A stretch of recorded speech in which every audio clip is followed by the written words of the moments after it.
Hello, good morning बेटा। अभी हम लोग 12th क्लास केमिस्ट्री पढ़ रहे हैं। आपका चैप्टर चल रहा है 5, दैट इज सरफेस केमिस्ट्री। और जो लास्ट टॉपिक हमने डिस्कस किया था that is adsorption, Freundlich adsorption isotherm हमने डिस्कस किया था। तो उसके बाद 2-3 सॉल्ट एग्जांपल्स हैं, न्यूमेरिकल्स हैं इन एड्जॉर्प्शन जो हमने फ्रेंडलिक का पढ़ा, इसके ऊपर आप कर लीजिएगा। अगर आपको कोई डाउट आती है तो मेरे से पूछ लीजिएगा। 3 न्यूमेरिकल है, तीनों सॉल्व है, तो आप उनको करने की कोशिश करिएगा। अगर आपको कोई डाउट आती है तो मेरे को बताइएगा। Okay, so the next topic is adsorption isobar. Adsorption isobar क्या होते हैं बेटा? जैसे आइसोथर्मोस कंडीशन को बोलते हैं जिसमें temperature remains constant. Freundlich adsorption isotherm में हमने x अपॉन m को प्रेशर के वर्सेस जो आपका ग्राफ है वो प्लॉट किया था एट अ कांस्टेंट टेम्परेचर। अब हम क्या करेंगे, अब हम उन ग्राफ्स को पढ़ेंगे जो कि amount of adsorption x upon m versus किसके बनाए जाएंगे, टेम्परेचर के। ओके, बट वहां पे कांस्टेंट क्या हो जाएगा, आपका प्रेशर। इसका मतलब हम यहाँ पे प्रेशर को कांस्टेंट करेंगे। Pressure is constant and we plot a graph between x upon m versus temperature.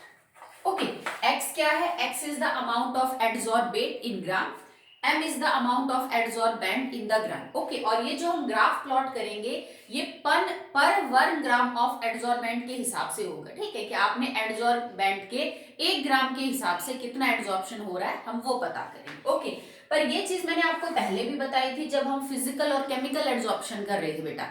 तो फिजिकल और केमिकल दोनों में जो बिहेवियर है वो अलग अलग होता है टेम्परेचर के साथ। तो हम 2 अलग अलग ग्राफ प्लॉट करेंगे, one for physical and one for chemical. Okay, so अगर आपके पास फिजिकल एड्सॉर्प्शन हो रहा है तो x upon m and temperature, pressure here is constant, आपका ग्राफ कुछ इस तरह से आएगा।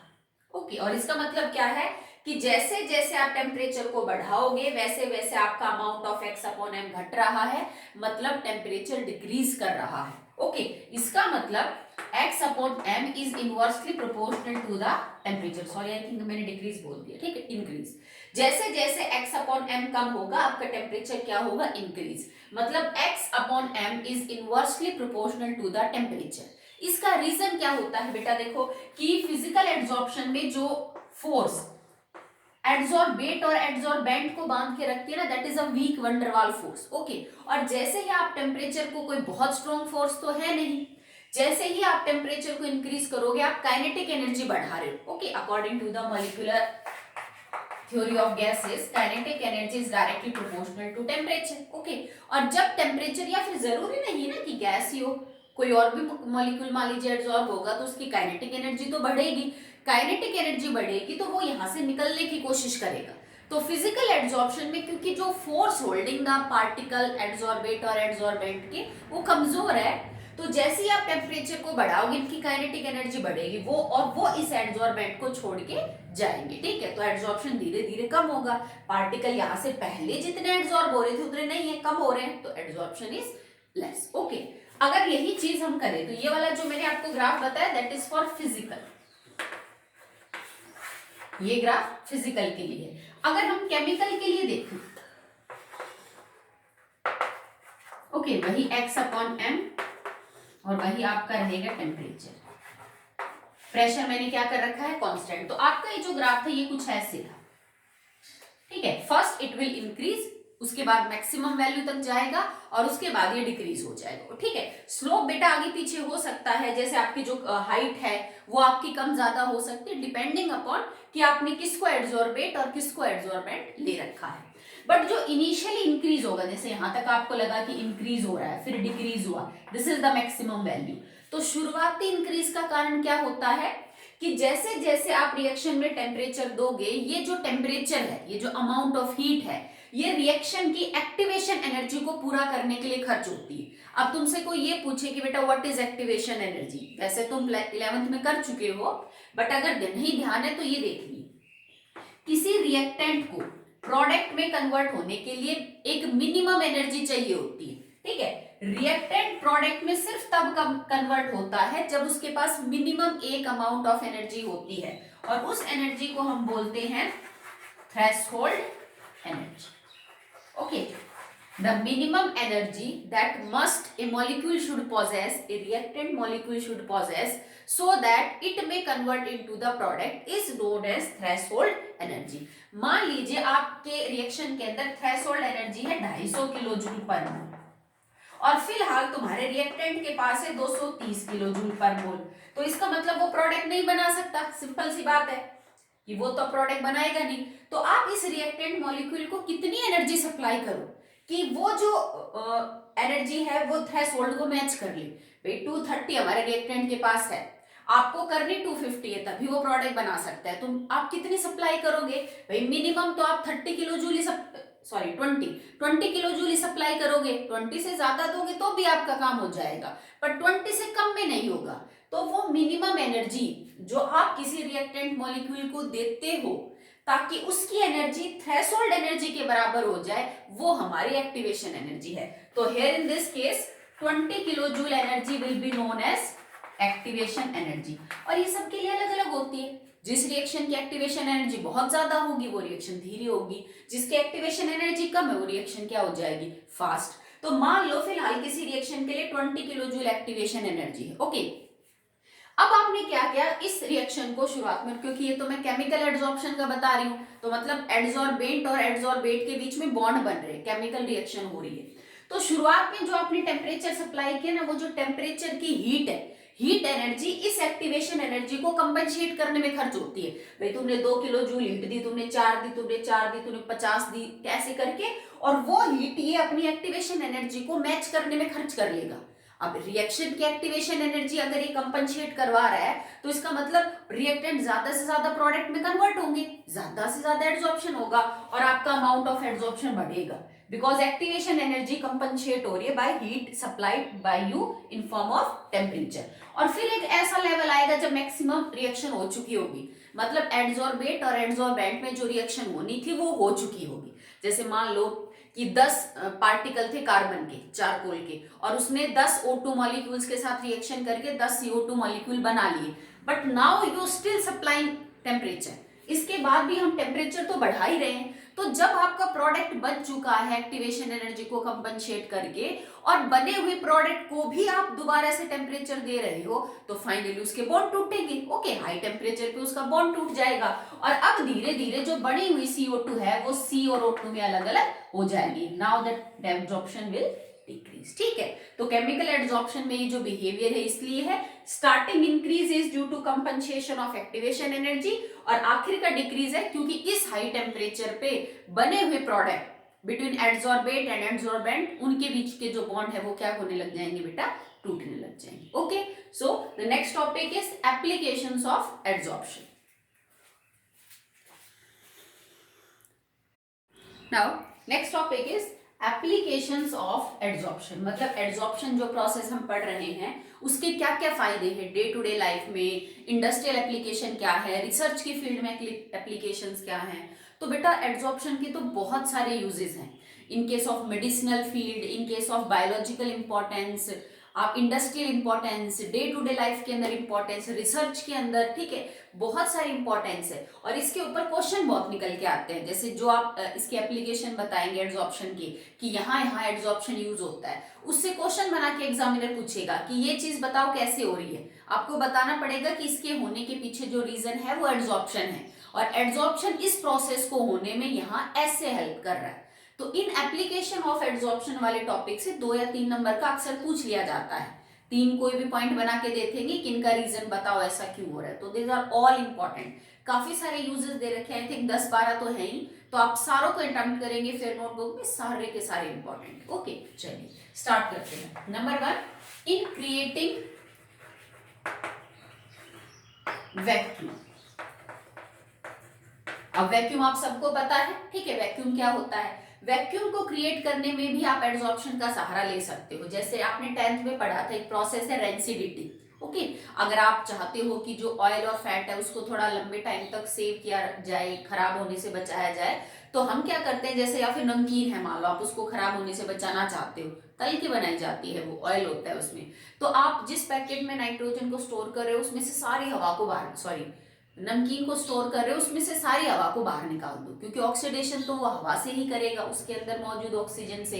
तो अगर आप वैक्यूम क्रिएट कर दोगे तो उसको कोई ऑक्सीजन मिलेगी ही नहीं ऑक्सीडेशन के लिए, तो आपका जो फैट है वो उसका डेंसिटी नहीं होगा। ओके, तो कई बार ऐसी सिचुएशन आती है बेटा, कोई रिएक्शन है, कोई केमिकल प्रोसेस आप करवा रहे हो जिसमें आपको ऑक्सीजन नहीं चाहिए, ठीक है। एक अब 10th का ही एग्जाम्पल है, जैसे फर्मेंटेशन, ठीक है। हमने मोलेसिस से जो इथेनॉल बनाया था उसमें हमने फर्मेंटेशन यूज किया था, और हमने बोला था कि आप हवा के कांटेक्ट में नहीं रख सकते, लाइट के कांटेक्ट में नहीं रख सकते।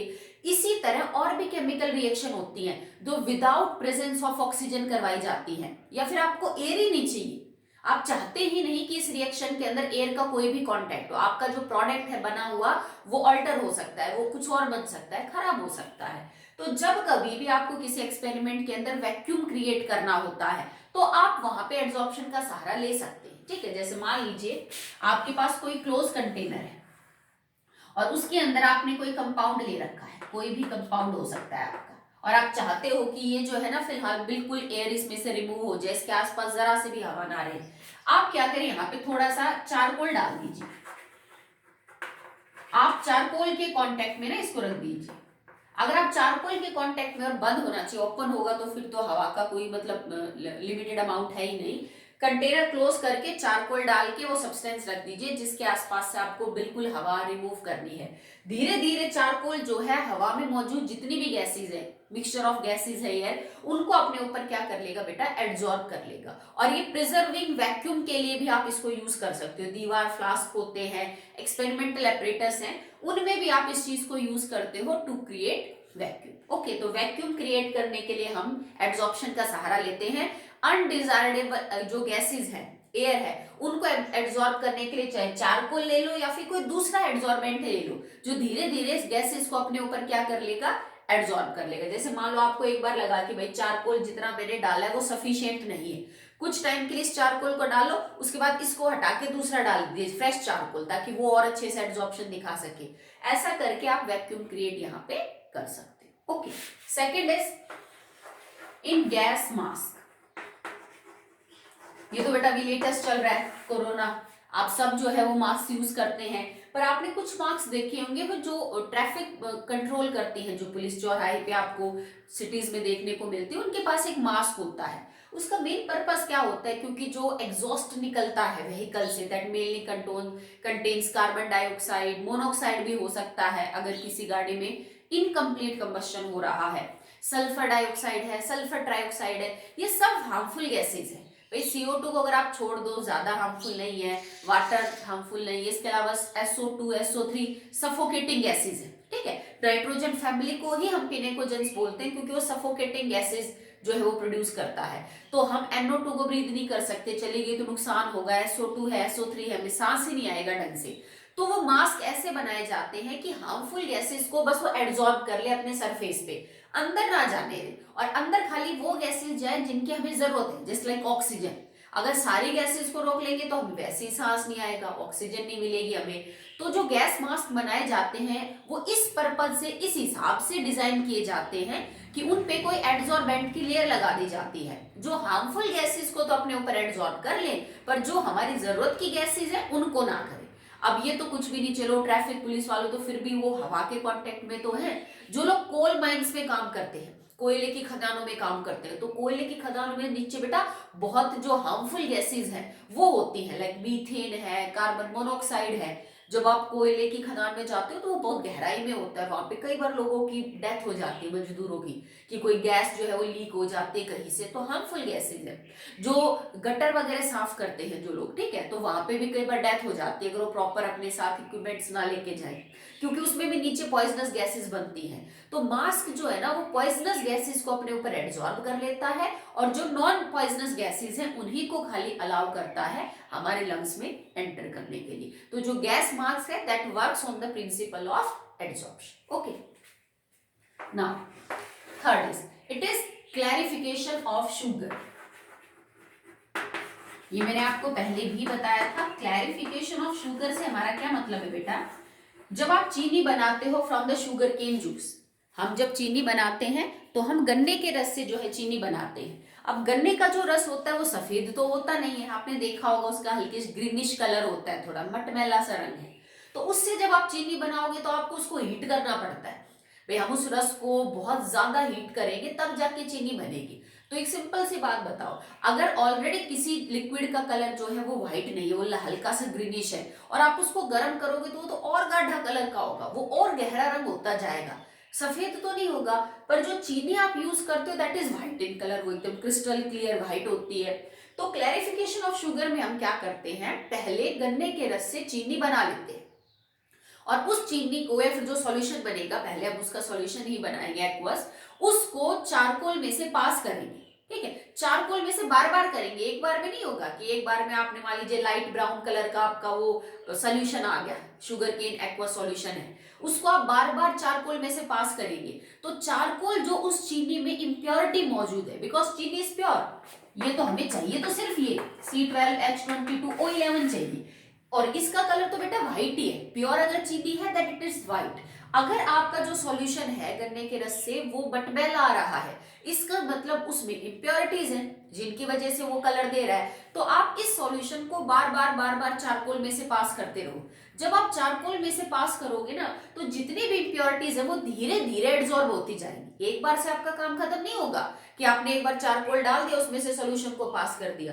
तो सॉल्यूशन का रंग थोड़ा हल्का होगा पर वो सफेद नहीं आएगा पहली बार में। इस प्रोसेस को आप जब बार बार रिपीट करेंगे तो इंप्योरिटीज जो है वो क्या होती जाएंगी बेटा, कम होती जाएंगी। आपको चारकोल रिप्लेस करना पड़ेगा, क्योंकि एक चारकोल अपना मैक्सिमम एब्जॉर्प्शन दिखा चुका होगा किसी पर्टिकुलर इंप्योरिटी के लिए। तो आप उस चारकोल को रिप्लेस करते रहिए और धीरे धीरे जो आपकी चीनी है वो साफ होती जाएगी, and ultimately you will get crystal clear white sugar है वो आपको मिलेगी। ओके, चारकोल कई टाइप के होते हैं, आप अलग अलग टाइप का जो चारकोल है वो यूज कर सकते हो इन दिस प्योरिफिकेशन मेथड। तो चीनी को सफेद करने के लिए भी हम इस टेक्निक को यूज करते हैं। Okay, next is in chromatography. Chromatography की तो पूरी टेक्निक ही बेस्ड है बेटा ऑन द एड्सॉर्प्शन। ठीक है, आपकी जो पूरी की पूरी टेक्निक है क्रोमेटोग्राफी, एक यूं समझ लीजिए चीजों को साफ करने की, चीजों को जैसे कुछ मिक्सचर में से कुछ कंपोनेंट को अलग अलग करने की क्या होती है, टेक्निक्स होती है। ओके, और इसका मेन प्रिंसिपल ही होता है एड्सॉर्प्शन। ये इस सिद्धांत के ऊपर काम करती है कि किसी एड्सॉर्बेंट के ऊपर कोई चीज तो अच्छी एड्सॉर्ब हो जाती है और कोई नहीं हो पाती। ठीक है, जैसे मान लो तुम्हारे पास दो कंपोनेंट है A प्लस B, और आपने दोनों को मिक्सचर बना रखा है और मैं A और B को सेपरेट करना चाहती हूँ। अब ये जो A और B है ना ये फ्रैक्शनल डिस्टिलेशन से हो सकते हैं, ना सब्लिमेशन से हो सकते हैं, मतलब नॉर्मली कोई मेथड इनके लिए काम नहीं कर रहा। हम क्रोमेटोग्राफी कब यूज करेंगे, अगर A और B के एड्सॉर्प्शन में फर्क है। जैसे मैं कोई भी एड्सॉर्बेंट ले लूं, फॉर एग्जांपल मैंने सिलिका जेल ले लिया, हम silica gel as a adsorbent use कर रहे हैं। तो ये तरीका आपको कब यूज करना है क्रोमेटोग्राफी, जब सिलिका जेल के ऊपर A और B दोनों अलग अलग अमाउंट का एड्सॉर्प्शन दिखा रहे हो, या तो A हो ही ना रहा हो B हो रहा हो, या फिर B ना हो रहा हो A हो रहा हो, या A कम हो रहा हो B बहुत ज्यादा हो, B कम हो रहा हो A बहुत ज्यादा एड्सॉर्ब हो रहा हो, तब आप इस टेक्निक को यूज करेंगे। क्या करेंगे, एड्सॉर्बेंट के ऊपर इन दोनों को रखेंगे, जो ज्यादा एड्सॉर्ब होगा वो एड्सॉर्बेंट के ऊपर होगा, या फिर कई बार नहीं भी होता दूसरा कंपोनेंट तो वो आपका रह जाएगा। इस चीज को हम 11th के अंदर डिटेल में डिस्कस कर चुके हैं, तो मैं अब यहाँ पे इसको बहुत ज्यादा नहीं समझा रही। अगर आपको ध्यान भी हो ना तो 10th के अंदर जो हमने C60 और C70 फुलरीन्स को सेपरेट किया था, ठीक है, कि भाई मेजॉरिटी में आपके पास जो है वो दो टाइप की मिलेंगी फुलरीन्स, C60 एंड C70।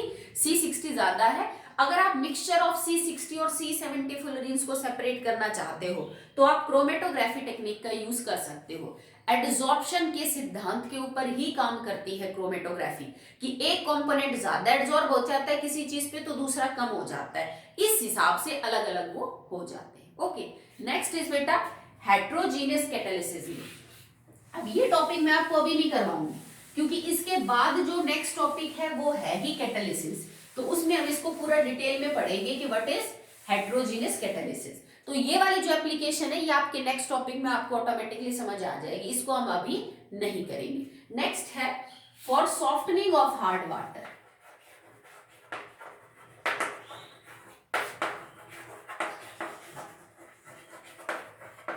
आप सब जानते हैं हार्ड वाटर आपने 10th में पढ़ा है, आपने 11th के अंदर पढ़ा है। सॉफ्टनिंग ऑफ हार्ड वाटर के अंदर बेटा हम क्या करते हैं कि जो हार्डनेस है due to calcium, due to magnesium carbonate, bicarbonate, chloride and sulphate, तो उसमें हमने एक टर्म यूज की थी जियोलाइट।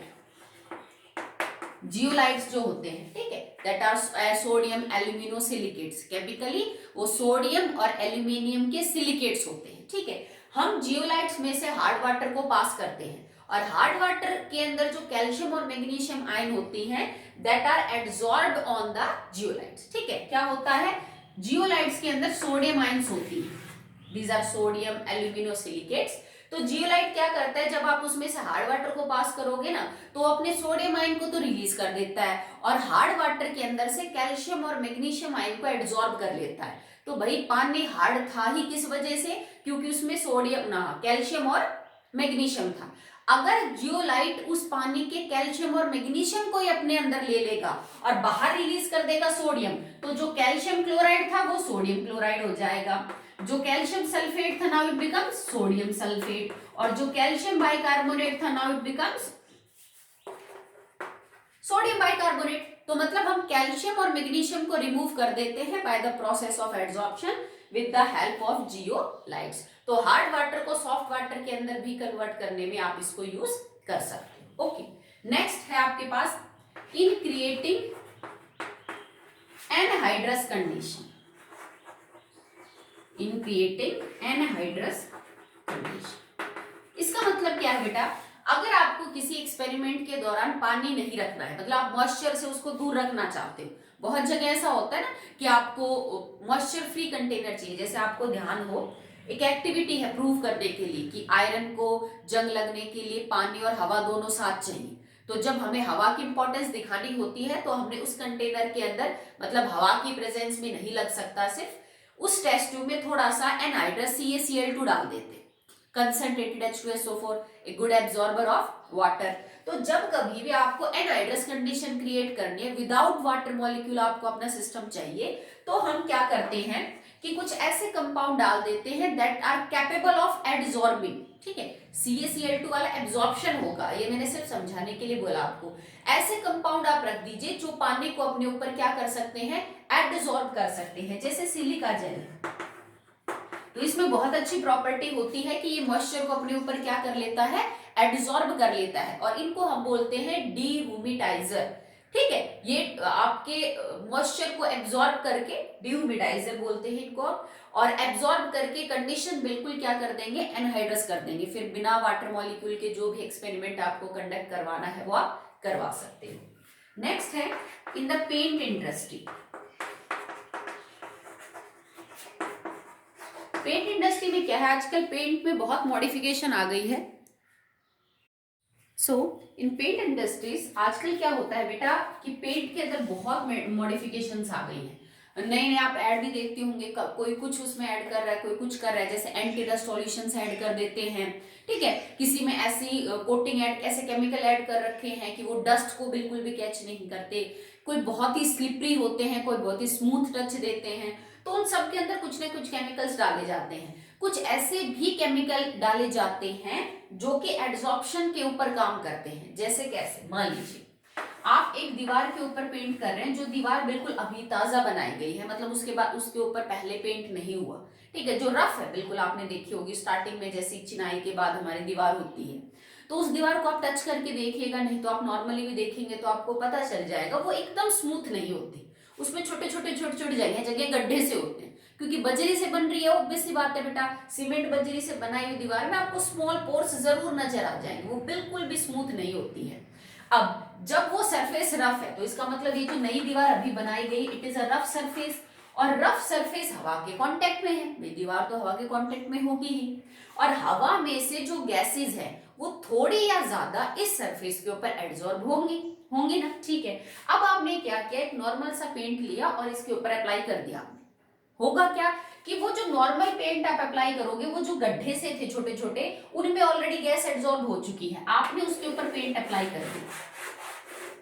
अब जब आप उसके ऊपर पेंट अप्लाई करोगे तो आपने उस गैस को अंदर ही ट्रैप कर दिया। आपने उस गैस को गड्ढे में जहां भरी हुई थी उसके ऊपर पेंट की दीवार परत लगा दी, वो अंदर ही एब्जॉर्ब रही, अंदर ही एब्जॉर्ब रही, बाहर नहीं निकलने पाई। अब गैस की तो टेंडेंसी होती है, you all know tendency of maximum randomness, वो घूमने की कोशिश करेगी, ठीक है। तो वो जब निकलने की कोशिश करेगी तो वो बबल्स की फॉर्मेशन करेगी। आपने कई बार देखा होगा, ठीक है, कि आप नए पेंट करवाते कुछ टाइम बाद वो पेंट में बबल से निकलने लग जाते, वो उखड़ा हुआ सा महसूस होता है। वो इसी वजह से है कि आपने प्रॉपरली उस दीवार के अंदर से पहले जो गैसेस फंसी हुई थी उनको बाहर नहीं निकाला और ऊपर से पेंट अप्लाई कर दिया, और उसके बाद फिर वो बबल से फॉर्मेशन, वो परत से परत जो है वो पेंट की उतरेगी। तो अब क्या किया जाता है ना कि पेंट्स के अंदर ही एडजॉर्बेंट, ऐसे कुछ केमिकल्स डाल दिए जाते हैं, एडजॉर्बेंट डाल दिए जाते हैं, जो जैसे ही आप अप्लाई करोगे तो पहले ये जो एडजॉर्बेंट है ना, ये दीवार में मौजूद ऑलरेडी जो गैसेस एडजॉर्ब है उनको अपने अंदर डिसॉल्व कर लेता है, ठीक है। तो अब आपका जो ये जो खांचे से थे, जो ग्रूव्स रह गई थी, छोटे छोटे पोर्स थे दीवार में, इनके अंदर पेंट एंटर कर जाएगा, पेंट अच्छे से पेनिट्रेट करेगा, ओके। तो पेंट में ही एडजॉर्बेंट मिला दिए जाते हैं जो दीवार में पहले से एडजॉर्ब हुई अनडिजायरेबल गैसेस को अपने ऊपर क्या कर लेते हैं बेटा, वो चिपका लेते हैं, अपने ऊपर सोख लेते हैं और पेंट अंदर तक पेनिट्रेट करता है। ये चीज हम फर्नीचर के काम में भी करते हैं, क्योंकि लकड़ी को भी आप जितना स्मूथ कर लो उसमें छोटे छोटे पोर तो मिलेंगे। तो कई बार हम स्प्रिट को डालते हैं, तुमने पॉलिश देखा होगा ना, जैसे किसी भी बेयर, उसके ऊपर एकदम नई लकड़ी है, उसके ऊपर आपको पेंट वेंट करना है तो पहले वो लगाते हैं, पॉलिश वगैरह करते हैं, स्प्रिट लगाते हैं, ठीक है, और उसके बाद उसके ऊपर कोई कलर या पेंट किया जाता है। उसका भी रीजन यही होता है कि पहले वो जो एडजॉर्ब हुई गैसेज है ना उनको बाहर निकालते हैं, ताकि पॉलिश या पेंट अच्छे से लकड़ी के ऊपर पकड़ कर सके, नहीं तो वो फिर वो बबल से बनेंगे और वो परत दर परत उनका निकलेगा। जो लिक्विड्स ये काम करते हैं कि किसी दीवार या किसी लकड़ी के ऊपर लगाने के बाद उसमें पहले जो एडजॉर्ब हुई गैसेज उनको बाहर निकालते हैं, that are known as wetting agents, उनको हम क्या बोलते हैं, वेटिंग एजेंट्स बोलते हैं। और जो स्प्रिट है वो लकड़ियों के लिए अच्छा वेटिंग एजेंट होता है। नए फर्नीचर जो है लकड़ी का, उसको पेंट करने से पहले हम स्प्रिट से उसको अच्छे से रगड़ते हैं, ताकि जितनी भी एडजॉर्ब गैसेज हैं वो ऑलरेडी क्या हो जाए बेटा, बाहर, ओके ना। Next is in the dyeing industry. अब जो डाइंग इंडस्ट्री है उसका मतलब क्या है हमारे पास, कि जितने भी आप कलरिंग इंडस्ट्रीज होती हैं, जैसे बाल को डाई करना, पेपर को डाई करना, इवोरी को डाई करना, कपड़ों को डाई करना, जो डाई होती है उनमें दोनों प्रॉपर्टीज हैं, दे विल शो शॉर्प्शन, ठीक है, वो एड्सॉर्ब भी होती है किसी कपड़े पे, किसी मटेरियल पे, और एब्जॉर्ब भी होती है। तो जितना भी डाई इंडस्ट्री है वो सब इस पे काम करती है कि जो केमिकल होता है, जो रंग होता है, एक्चुअली में एक डाई है वो किसी पर्टिकुलर मटेरियल के ऊपर जाके एड्सॉर्ब हो जाती है और फिर उस मटेरियल को अपना जैसा ही कलर क्या है, इम्पार्ट करती है, ठीक है। नेक्स्ट है बेटा इसके अंदर, that is in the metal extraction process, in the metal extraction.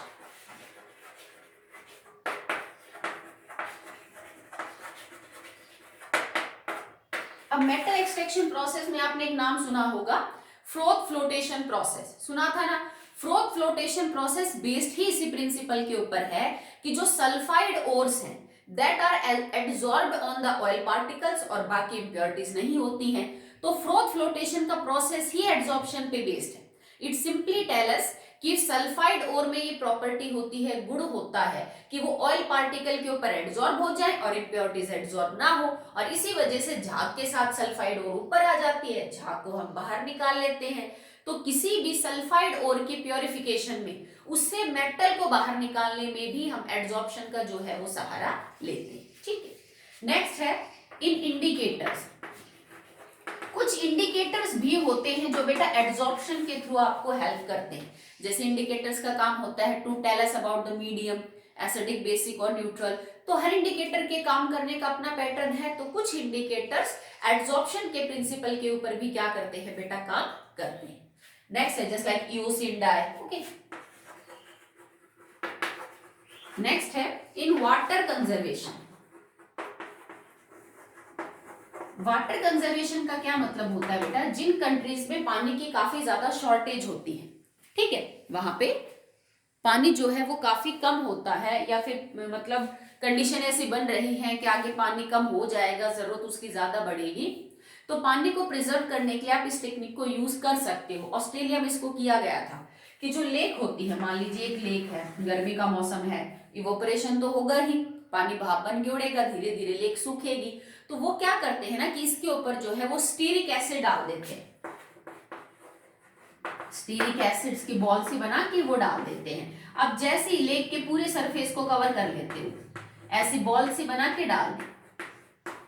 अब ये क्या करते हैं ना, या फिर स्टीरिक एसिड वैसे ही छिड़क दिया, नो प्रॉब्लम, आप पाउडर फॉर्म में जो है उसको छिड़क दीजिए, तो जो वाटर है ना वो स्टीरिक एसिड को अपने ऊपर एब्जॉर्ब कर लेगा। अब एक बात बताओ, इवोपरेशन कब होता है भाई? ये सरफेस जब सन के एनवायरमेंट के कांटेक्ट में रहेगा तो पानी भाप बन के उड़ेगा।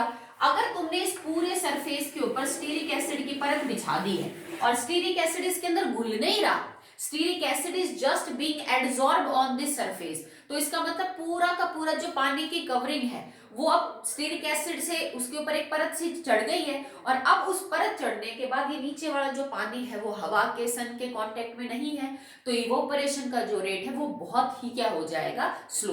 तो आप ऐसे करके जो आपकी वाटर बॉडीज है, लेक है, पॉन्ड है, उनको इवोपरेशन वाले प्रोसेस से क्या कर सकते हैं बेटा, बचा सकते हैं। ठीक है, तो ऐसा करके भी हम वाटर को जो है वो इवोपरेट होने से, वाटर की कमी जब होती है तो ऐसे टेक्निक्स को जो है वो यूज किया जाता है। थोड़ा बहुत कम हो जाएगा अगर वाटर कांटेक्ट में आएगा ही नहीं, तो ये सिचुएशन सिर्फ तब आप अप्लाई कर सकते हैं जब आपको लगे कि पानी कम हो रहा है और आगे के कुछ महीनों में बरसात नहीं हो रही और दिक्कत आएगी, तो धीरे धीरे वाटर बॉडीज का जो पानी है वो प्रिजर्व किया जाता है, कंजर्व किया जाएगा। ठीक है, नेक्स्ट है इन मेडिसिनल इंपॉर्टेंस या मेडिसिनल फील्ड। बहुत सारी दवाइयां भी होती हैं बेटा जो एड्सॉर्प्शन के ऊपर काम करती हैं।